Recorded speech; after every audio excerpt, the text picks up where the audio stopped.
तुम्ही तोंड उघडलं असतं तर तोंडाला काळी पट्टी बांधण्याची वेळ तुमच्यावर आली नसती.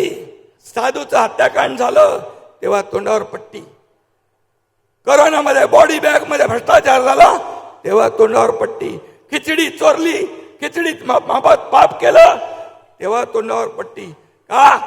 तेव्हा ठेकेदाराबरोबर तुमची गट्टी होती. आणि म्हणून आधी पाप किती केलेत ते बघा आणि नंतर आमच्यावर आरोप करा.